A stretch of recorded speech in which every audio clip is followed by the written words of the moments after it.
할렐루야. 우리 여러분에게 또 하나님의 말씀의 은혜 넘치시기를 예수 이름으로 축원합니다. 우리 귀하신 하나님의 말씀은 요한복음 21장 15절에서 19절입니다.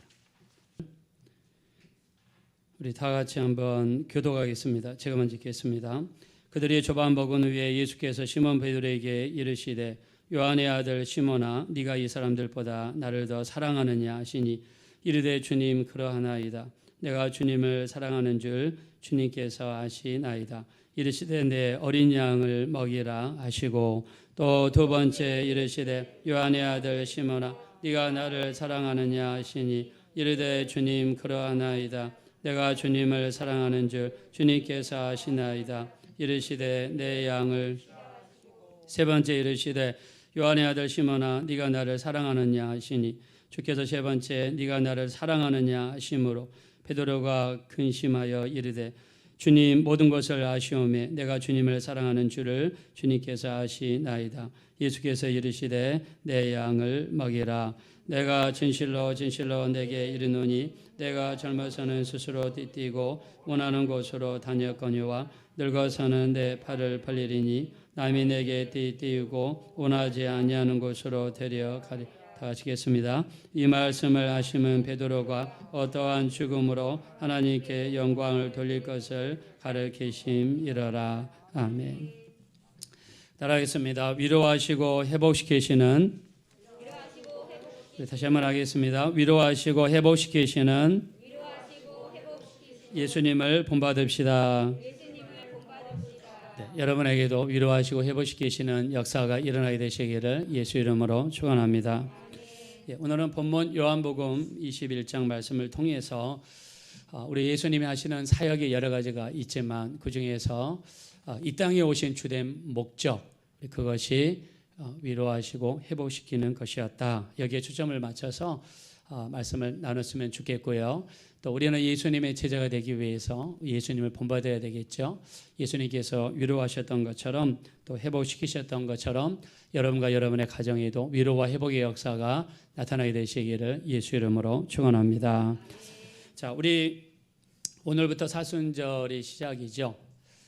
오늘이 첫 번째 사순절 첫 번째 주일입니다. 정확하게 지난주 수요일부터 사순절이 시작이 됐습니다. 지난주 수요일을 제의 수요일이다 이렇게 이야기하죠.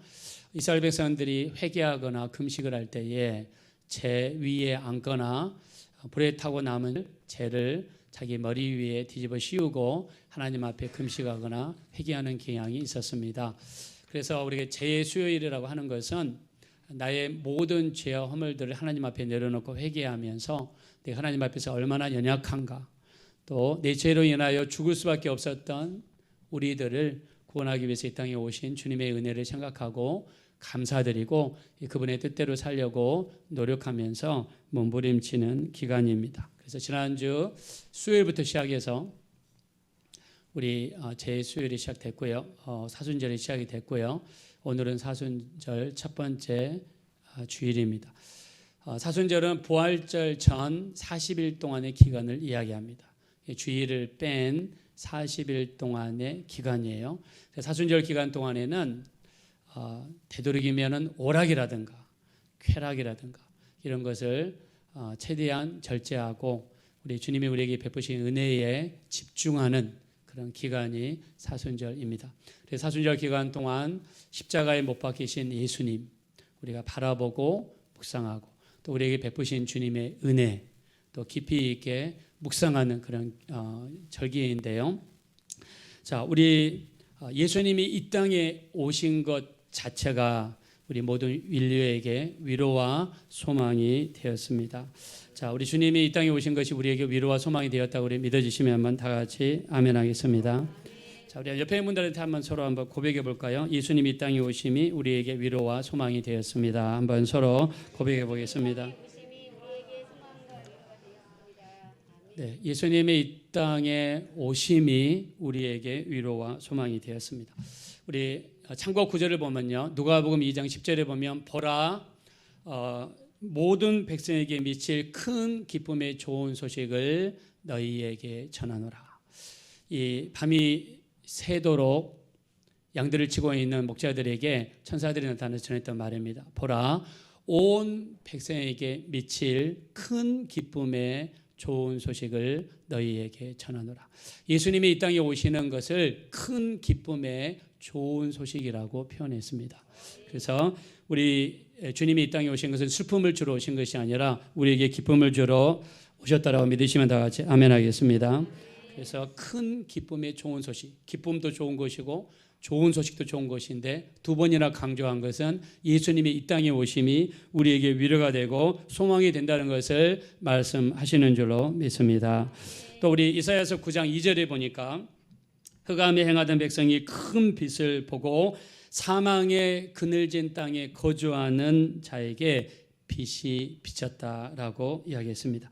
흑암에 행하던 백성, 흑암 중에 있으면서 흑암 중에서 행하던 백성에게 큰 백성들이 큰 빛을 보고 사막의 그늘진 땅에 거주하던 자에게 빛이 비쳤다라고 이야기했어요. 자, 우리는 어떤 곳에 살던 사람들입니까? 우리는 흑암 중에 거하던 자들이었어요.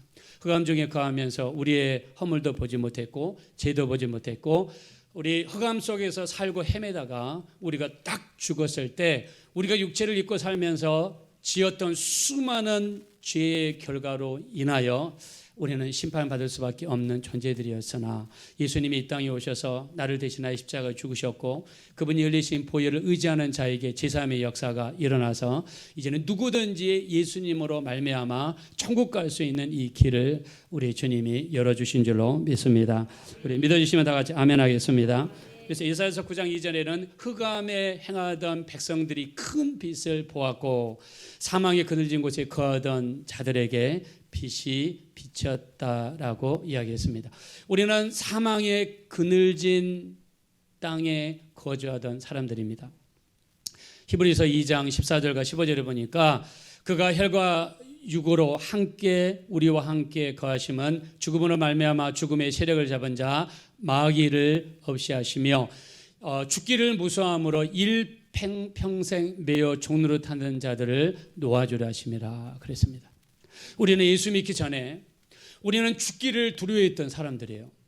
우리는 예수 믿기 전에 마귀를 두려워하고 귀신들을 두려워하고 악한 영들을 두려워하고 무서워하면서 살던 존재들이었습니다. 그러나 예수님이 이 땅에 오셔서 마귀 역사를 이기셨어요. 마귀가 가진 가장 큰 무기가 무엇입니까? 바로 사망이죠. 마귀는 우리를 죽이는 가장 큰 무기가 우리를 죽이는 겁니다. 마귀는 자신이 가지고 있는 가장 큰 무기 사망을 이용해서 예수님을 십자가에 죽였습니다. 그러나 죄 없으신 예수님은 하나님의 능력에 의해서 3일 만에 부활하셔서 마귀의 권세를 이기셨고 만왕의 왕 만주의 주가 되어주신 줄로 믿습니다. 주님은 사망 권세를 이기시고요, 마귀를 이기셨고요, 이제 누구든지 예수를 의지하고 예수를 믿는 자마다 예수 이름을 통해서 마귀를 이기는 이 놀라운 역사를 우리에게 베풀어 주신 줄로 믿습니다. 그래서 예수님이 이 땅에 오신 자체가 우리에게 큰 기쁨이고 우리에게 좋은 소식이고 마귀를 이기고 흑암 권세를 이기고 사망 권세를 이길 수 있는 길을 우리 주님이 우리에게 열어주신 줄로 믿습니다. 그래서 우리 주님께서 우리에게 베풀어 주신 이 은혜를 성경에서는 뭐라고 이야기했느냐? 바로 우리에게 위로다, 소망이다 이렇게 말씀하셨습니다. 우리가 이사야서를 보면은 이사야서는 다 해서 우리 1절부터 66절까지 있습니다. 그래서 이사야서를 성경 전체의 축소판이라고 이야기합니다. 성경 전체가 몇 권입니까? 66권이죠. 구약이 39권, 신약이 27권입니다. 근데 이사야서 구절을 보면은요, 1장부터 39장까지, 그리고 구약은 39권이라고 그랬죠. 1장부터 39장까지는 율법에 대한 내용, 저주에 대한 내용이 굉장히 많습니다. 근데 40장부터 66장까지, 즉 27장에 걸쳐서 하나님의 은혜를 이야기하고요, 용서를 이야기하고요, 그 다음에 하나님의 구원을 이야기하고 있습니다. 특히 우리 이사야서 53장 5절에 보니까 그가 찔림은 우리 허물 때문이요, 그가 상함은 우리 죄악 때문이요, 그가 징계를 받음으로 우리가 평화를 누리고 그가 채찍에 맞음으로 우리가 나음을 입었도다. 우리는 다 양 같아서 각각 제각길로 갔거늘 여호와께서는 우리 모두의 죄악을 그에게 담당시키셨도다. 그가 곤욕을 당하여 괴로울 때에도 입을 열지 아니하였으며 마치 도수장으로 끌려가는 어린 양과 털 깎는 자 앞에 잠잠한 양같이 입을 열지 아니하였도다. 할렐루야. 우리 이사야서 53장은요 우리에게 구원을 이야기합니다. 예수님이 이 땅에 오셔서 채찍에 맞으신 것이 우리에게 치유가 되었고 우리를 위하여 찔리시고 상하신 것이 우리에게 제사함의 역사가 일어나고 구원의 역사로 이루어지게 된 줄로 믿습니다. 그래서 이사야서 40장부터 우리 66장까지는요 신약을 대표하는데 40장 1절에 신약을 대표하는 40장 1절에 어떻게 기록이 되냐면 너희는 위로하라. 하나님이 이르시되 너희는 위로하라. 내 백성을 위로하라로 시작이 됩니다. 자, 우리 한번 따라합시다. 너희는 위로하라. 내 백성을 위로하라. 예, 신약을 대표하는 이사야서 40장부터 66장 40장 1절에 하나님이 이르시되 내 백성을 위로하라. 너희는 위로하라 하시면서 위로의 말씀을 선포하셨습니다. 그래서 우리 주님이 이 땅에 오신 가장 큰 목적 바로 우리에게 소망과 위로를 주시기 위함이신데요. 자, 우리 이 신약에 와서 위로를 선포하신 이유는 바로 하나님의 속성이 위로가 되시기 때문입니다. 하나님 속성 자체가 위로가 되신다. 그래서 사도 바울은 하나님에 대해서 이렇게 이야기합니다. 고린도후서 1장 3절과 우리 4절에 보면 찬송하리로다 모든 위로의 하나님이시며 우리 주 예수 그리스도의 하나님이시며 자비의 아버지이시며 우리의 모든 환난 중에서 우리를 위로하사 우리로 하여금 하나님으로부터 받은 위로로서 모든 환난 중에 있는 자들을 위로하시는 분이시도다라고 표현했습니다.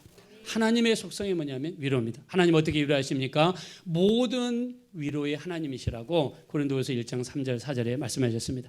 하나님은 다른 사람도 위로하시만 우리도 위로하시고 나도 위로하지만 내 가정도 위로하시고 하나님은 예배를 통해서 여러분을 위로하시고 말씀을 통해서 위로하시고 찬송을 통해서 위로하시고 기도응답을 통해서 위로하시는 분이 되십니다. 하나님은 모든 위로의 하나님이라고 하셨으니 위로하신 하나님의 역사가 여러분 삶 가운데 체험되어지시기를 예수 이름으로 축원합니다. 사도 바울이 체험했던 하나님 그분은 예수 그리스도의 하나님이시고 자비의 아버지이시고 모든 위로의 하나님이시라고 그랬습니다. 우리의 모든 환난 가운데서 우리를 위로하시는 분이라고 사도 바울은 고백했습니다. 성령님도 마찬가지죠. 우리 요한복음 14장 16절에 보면 내가 아버지께 또 구하겠으니 그가 또 다른 보혜사를 너희에게 주사 영원토록 너희와 함께 있게 하시리니 그는 진리의 영이라 라고 하시면서 내가 아버지께 구하겠으니 또 다른 보혜사를 너희에게 주실 것에 대해서 말씀했습니다. 이 보혜사라는 단어를요 헬라어로 이야기하면 파라클레토스라고 한다고 합니다. 파라클레토스는 위로하는 자. 그래서 영어로 comforter, encourager.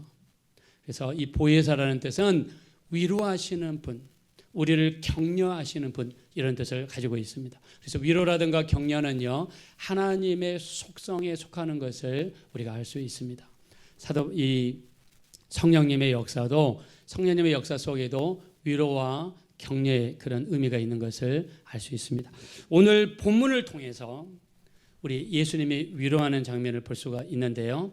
예수님께서 제자들에게 나타나셔서 조반을 베푸시는 장면입니다. 특별히 오늘 본문에 나온 장면은 시험에 빠진 베드로, 어려움과 힘든 가운데 있는 베드로를 어떻게 위로하시고 격려하시는지가 분명하게 나와 있습니다.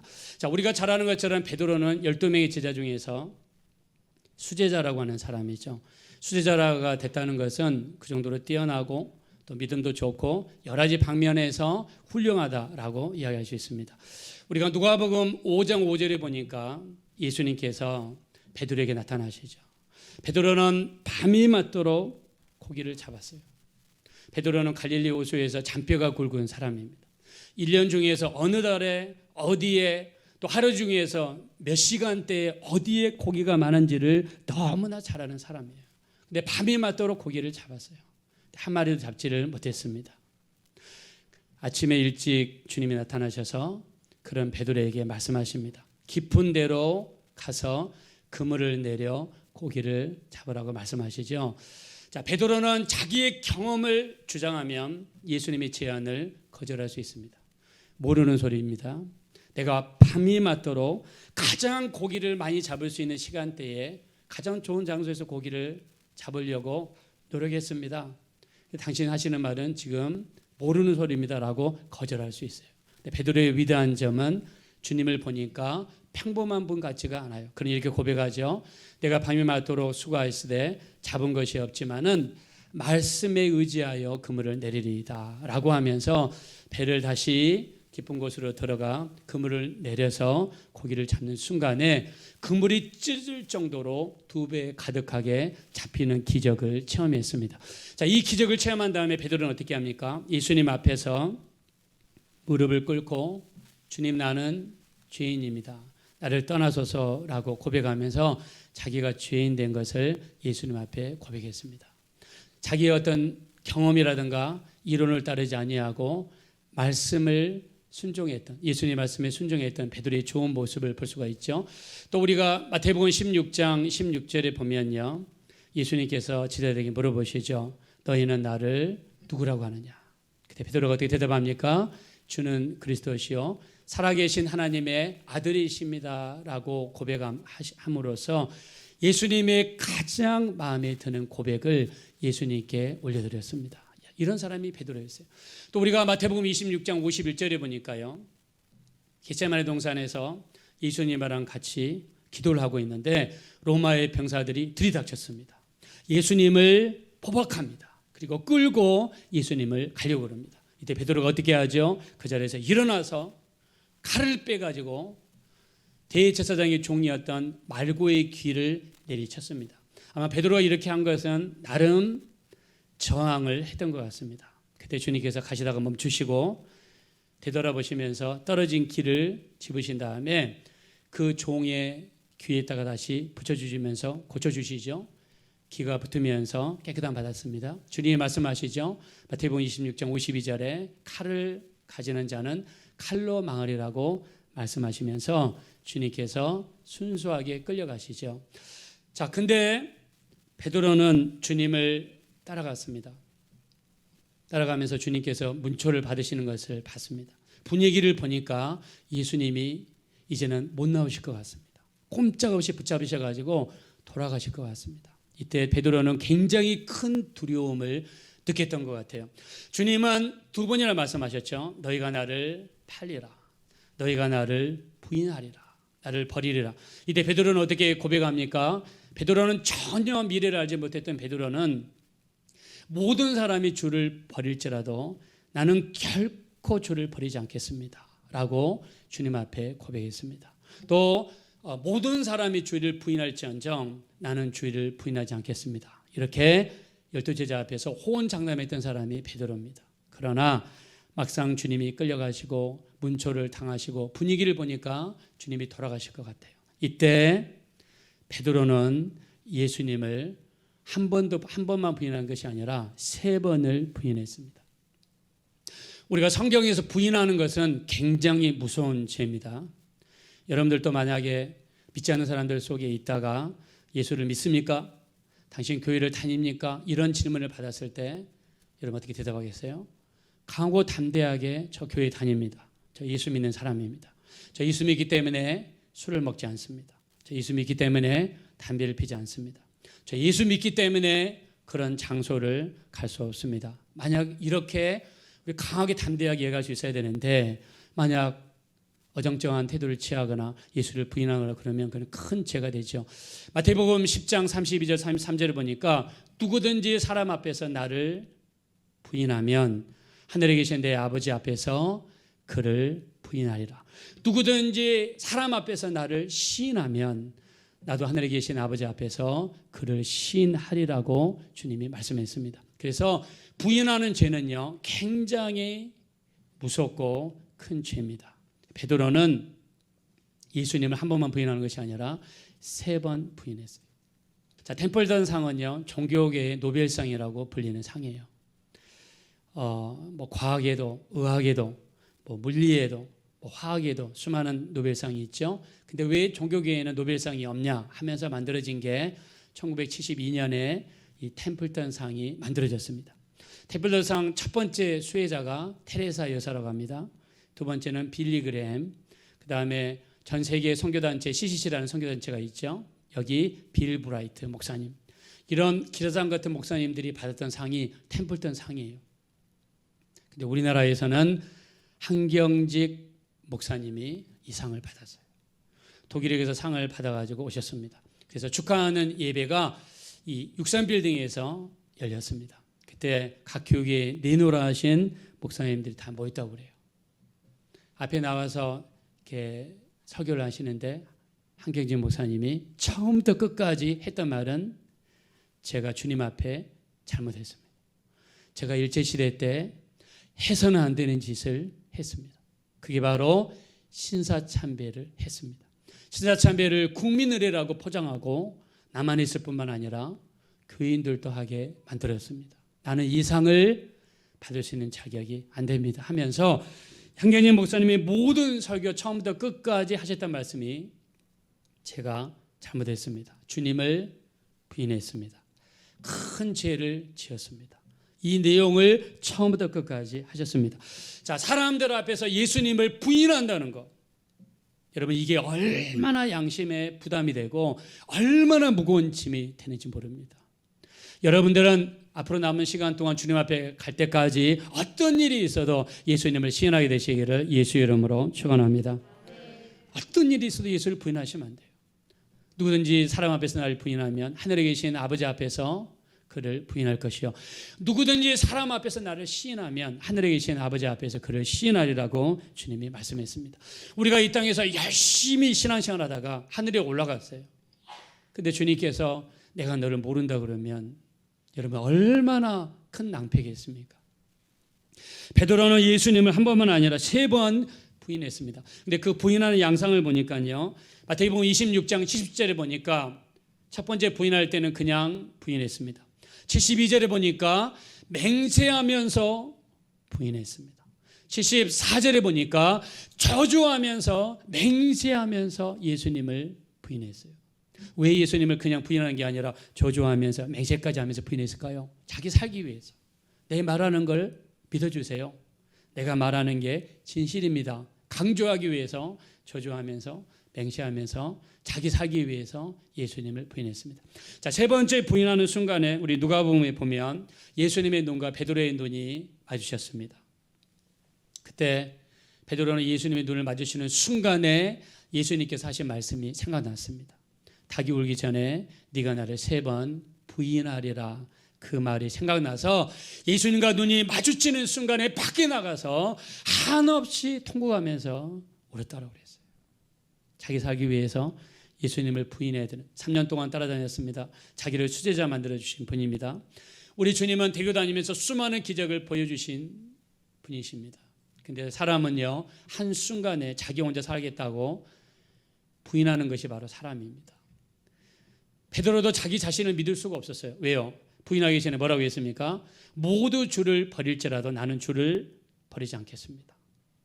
마태복음 26장 33절에 또 35절에 뭐라고 했습니까? 다 주를 부인할지언정 나는 절대로 주를 부인하지 않겠습니다. 그것도 몇 시간 전이에요. 사람들은요, 자기가 대단하다고 우리 착각할 때가 있습니다. 그러나 나를 내가 알지 못합니다. 어떤 안 좋은 상황이 생기면 누구든지 예수를 부인할 수 있는 그런 상황이 될 수 있어요. 베드로는 이게 한이 됐습니다. 오늘 우리 본문에 보니까 우리 여기 15절 전에 보면요, 예수님이다 라고 그러니까 베드로는 갈릴리 호수에서 물고기를 잡다가 그냥 바닷속에 들어갔어요. 반가워서 들어갔는지 예수님을 뵐 면목이 없어 들어가는지 잘 알 수는 없습니다. 저도 어저께 금요일 날 말씀을 준비하면서 챗 GPT 들어가가지고 한번 검색해 봤어요. 부활하신 예수님을 보고 베드로가 바닷속으로 뛰어 들어갔는데 부끄러워서 뛰어 들어갔습니까? 아니면 반가워서 뛰어 들어갔습니까? 그러니까는 챗GPT가 뭐라고 하냐면 3가지 가설에 있는데 그 중에서 하나가 반가워서 들어갔습니다. 이렇게 대답하더라고요. 하여튼 베드로는 물속에 들어갔어요. 예수님을 3번 부인한 다음에 그리고 예수님을 정면으로 1대1로 마주하는 순간입니다. 예수님 이렇게 이해할 수 있습니다. 내가 너를 수지자 삼았고 3년 동안 너를 데리고 다니면서 먹여주고 재워주고 갖가지 기적을 베풀어 줬는데 어떻게 나를 그냥 부인한 게 아니라 내가 보니까 나를 저주하더라. 네가 나를 보면서 맹세까지 하더라. 이렇게 이해할 수 있어요. 근데 주님은 아무 말 하지 않습니다. 우리 9절에 보니까 숯불에 구운 떡과 생선을 가지고 와서 주님 말씀하십니다. 와서 조반을 먹어라. 베드로에게 와서 조반을 먹어라. 13절에 보니까 예수께서 가셔서 예수님이 직접 가셨다고 그랬습니다. 떡을 가져다가 그들에게 주시고 생선도 그와 같이 하시니라. 예수님은 그거에 대해서 아무런 말도 하지 않습니다. 그냥 구운 떡을 베드로에게 주셨고요. 구운 생선을 그냥 베드로에게 주셨어요. 우리가 이해할 수 없는 행동이죠. 그러면서 주님이 말씀하십니다. 우리 15절 보겠습니다. 다 같이 읽겠습니다. 시작. 그들이 조반 먹은 후에 예수께서 시몬 베드로에게 이르시되 요한의 아들 시몬아 네가 이 사람들보다 나를 더 사랑하느냐 하시니 이르되 주님 그러하나이다. 내가 주님을 사랑하는 줄 주님이 아시나이다. 이르시되 내 어린 양을 먹이라 하시고 아멘. 우리 예수님을 진심으로 마음으로 사랑하시면 다 같이 아멘 하겠습니다. 예수님은 알고 싶은 건 단 하나입니다. 네가 얼마나 큰 죄를 지었느냐 신문하지도 않았어요. 여기 있는 사람들보다 나를 더 사랑하느냐. 주님이 원하시는 것은 나를 더 사랑하느냐. 나를 더 사랑하느냐. 주님은 주님을 사랑해 주시기를 원하셨어요. 주님이 오직 원하는 것은 다른 세상의 어떤 것보다도 주님 사랑하시는 것을 원하세요. 자, 왜 주님을 사랑하는 걸 원하십니까? 주님을 사랑하면 주님을 사랑하는 그곳에 주님의 응답이 있고 주님의 도우심이 있고 주님의 역사하심이 그 안에 숨어져 있는 줄로 믿습니다. 우리가 용납과 용서를 이야기하죠. 용납은 그 사람이 연약한 그들의 모습을 그냥 관용하는 겁니다. 바라보는 겁니다. 그러나 용서는 내게 잘못한 사람, 내게 상처를 준 사람, 나를 힘들게 하고 어렵게 한 사람을 마음을 다해서 품어주는 것, 이게 용서입니다. 예수님은 용납의 차원을 지나서 베드로를 용서하시는 겁니다. 거기에 대해서 조금도 따지지 않습니다. 그냥 베드로를 끼안으시고 그냥 베드로를 환영하시고 받아주시는 주님의 모습이에요. 이것이 주님이 우리에게 베풀어 주신 위로의 모습이라고 믿습니다. 주님은 이런 위로의 모습을, 베드로는 이 가운데에서 아주 만 가지 생각을 했을 겁니다. 그리고 수많은 생각을 했을 거예요. 주님의 원하시는 뜻이 무엇인지, 내가 어떤 길을 가야 되는지, 어떤 모습으로 주님 앞에 서야 되는지 주님은 일일이 코치하지 않았지만 그냥 와서 조반 먹어라. 그리고 구운 떡을 그냥 갖다 주시고 구운 생선을 갖다 주시고 네가 나를 사랑하느냐, 그 한 가지로 그냥 모든 것이 끝나는 이 일을 하셨습니다. 이게 주님이 우리에게 베풀어 주시는 위로가 되신다고 믿습니다. 자, 우리가 주님을 본받는다 그러면 우리도 이런 모습이 되셔야 돼요. 여러분에게 잘못한 사람이 있거든, 여러분에게 상처를 준 사람이 있거든, 그냥 따라가가지고 그냥 요즘에 사람들 어떻게 합니까? 그냥 한번 칼로 찌르든지 아니면 한번 가가지고 두드러 패든지. 요즘에 보십시오. 층간소음 때문에 얼마나 사람들이 스트레스를 받습니까? 층간소음에 견디다가 못 견뎌서 밑에 내려가지고 칼로 찌르는 일이 얼마나 많이 일어납니까? 우리 예수 믿는 사람도 만약에 내게 잘못한 사람, 내게 상처를 준 사람, 나를 어렵게 한 사람을 찾아가가지고 따지고 싸우고 만약에 죽기까지 간다고 그러면 우리 예수 믿는 사람과 안 믿는 사람 차이가 뭐겠습니까? 예수 믿는 사람이라면 누구처럼 돼야 됩니까? 예수님처럼 돼야죠. 예수님은 자기 앞에서 자기를 부인하고 맹세하고 저주하던 베드로를 찾아가셔서 숯불로 구운 떡도 주시고 생선도 주시고 와서 조반 먹으라 말씀하시고, 그리고 사랑의 관계를 회복하시면서 오히려 위로해 주시는 이 사건을 통해서 베드로는 어떤 사람이 됩니까? 일평생 주님 앞에 헌신합니다. 복음 때문에, 옛날에 목숨 때문에 아까워서 예수를 부인하던 사람이 끝까지 예수를 시인하다가 십자가에 거꾸로 매달려서 순교까지 한 사람이 됐습니다. 이게 바로 베드로의 모습이에요. 우리는 달라야 되지 않겠습니까? 우리가 올해 대각성 전도 집회 이제 부활절 날 제가 선포를 할 겁니다. 우리 주변에 어떤 사람이 있는지 몰라요. 여러분의 가까운 사람이 될 수도 있고 이웃이 될 수도 있고 친구가 될 수도 있고 직장 동료 아니면 고향 사람, 학교 친구가 될 수도 있습니다. 우리 태신자를 보내달라고 태신자를 분별하게 달라고 기도하고 결정이 되면 그 사람을 위해서 우리 간절히 기도할 겁니다. 6개월 동안.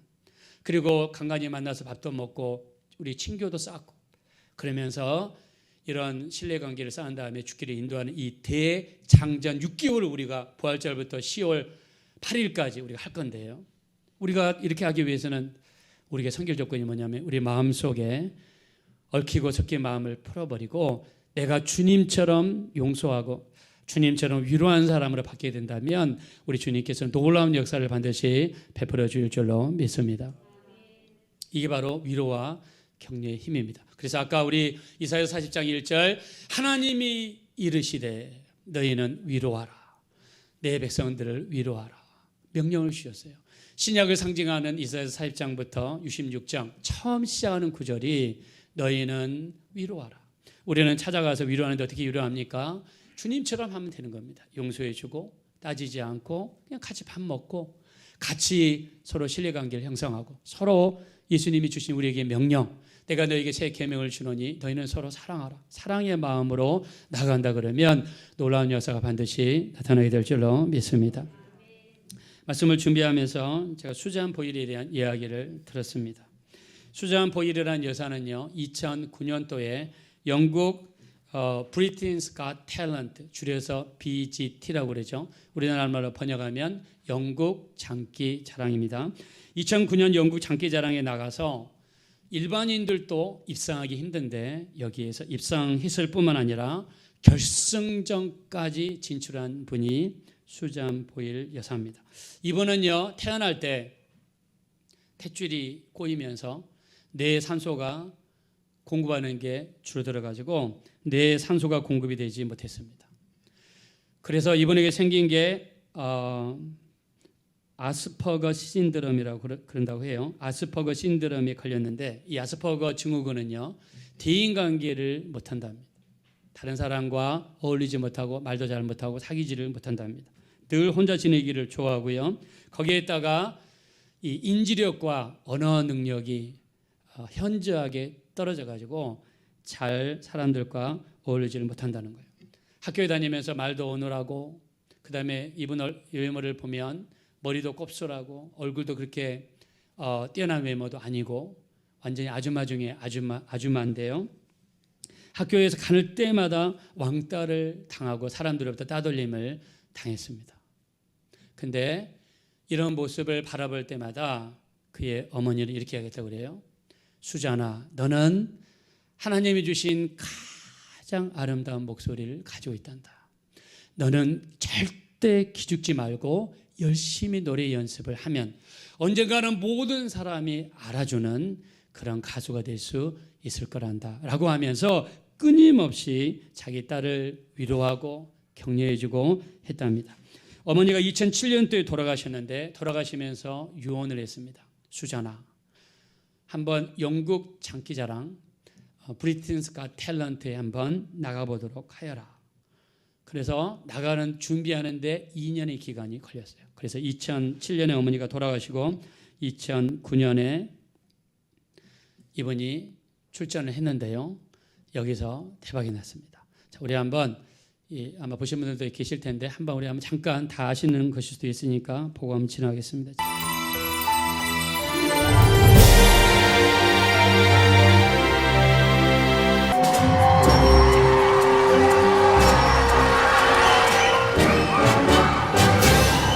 Hi, what's your name, darling? My name is Susan Boyle. Okay, Susan, and where are you from? I am from Blackburn near Bathgate, West Lothian. It's a big town. It's a sort of collection of villages. I had to think there. And how old are you, Susan? I am 47. And that's just one side of me.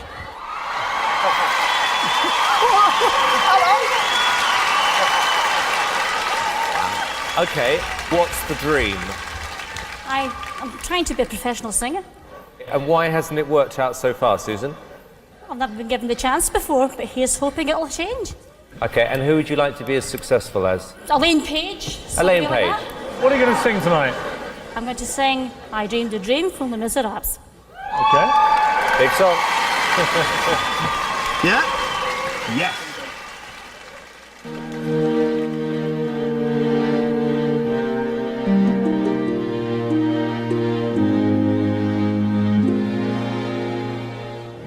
I dreamed a dream in time gone by. When purpose my life was living. You didn't expect that, did you? Did you? No. I dreamed that love would never die. I dreamed that God would be forgiving. When I was young and unafraid. When dreams are made and used and wasted, there was no ransom to be paid.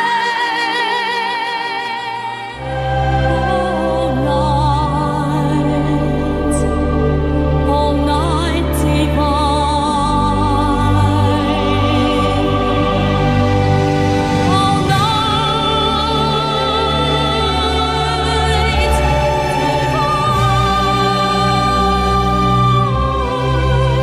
All night, oh holy night.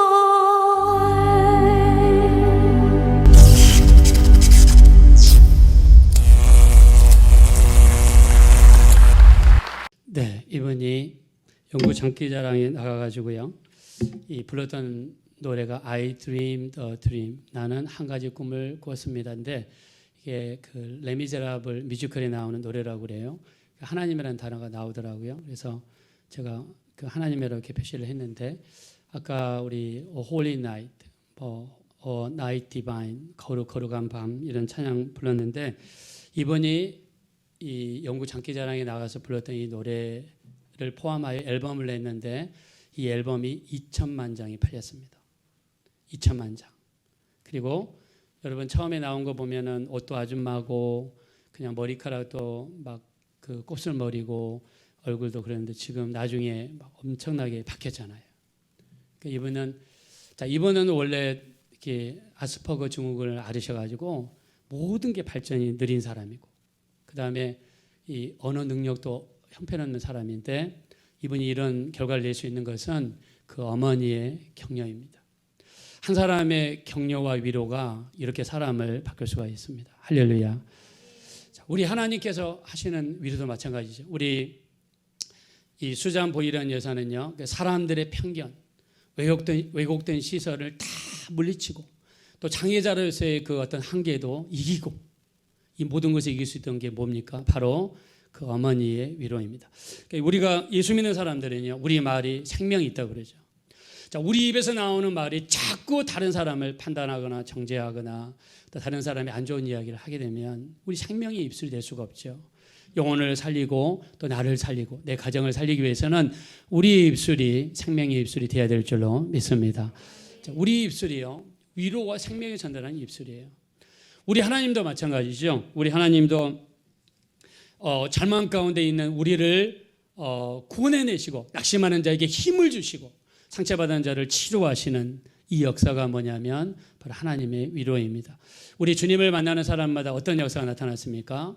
우리 주님을 만나는 사람마다 변화되고 병고침 받고 흑암에 있는 자들에게 빛이 비치고 사망의 그늘진 땅에 거주하던 자들에게 이 빛을 비치는 이런 놀라운 역사들이 나타나지 않습니까? 우리 예수님이 이 땅에 오신 것은 우리를 위로하기 위해서 오셨다. 그래서 우리 예수님은 위로자가 되십니다. 성령도 파라클레토스, 컴포터, 위로자, 우리를 격려하는 자 이런 뜻을 가지고 있다고 그러죠. 자, 성령으로 충만한 사람들은 우리의 속성이 위로가 되는 겁니다. 우리를 통해서 다른 사람들 위로하고 격려해주고 그래서 우리 입술을 통해서 생명의 복음, 은혜의 복음이 여러분에게 많이 전파될 수 있는 그런 한 해가 됐으면 좋겠습니다. 자, 우리 한번 찬양 하나 한번 드릴까요? 우리 찬양 우리 멀고만 이 세상길, 소망 없는 나그네 길, 방황하고 헤매이며 정처 없이 살아왔네. 자, 우리 주님께 나아가는 심정, 우리 두 손 들고 주님께 나아가는 심정으로 한번 찬양 하나 올려드리겠습니다.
기도하겠습니다. 기도하실 때 우리 참으로 주님의 위로가 우리 삶 속에 넘치기 원합니다. 내 가정에, 내 자녀들에게, 내 식구들에게, 또 내 삶 속에 주님의 위로가 넘치게 도와주십시오.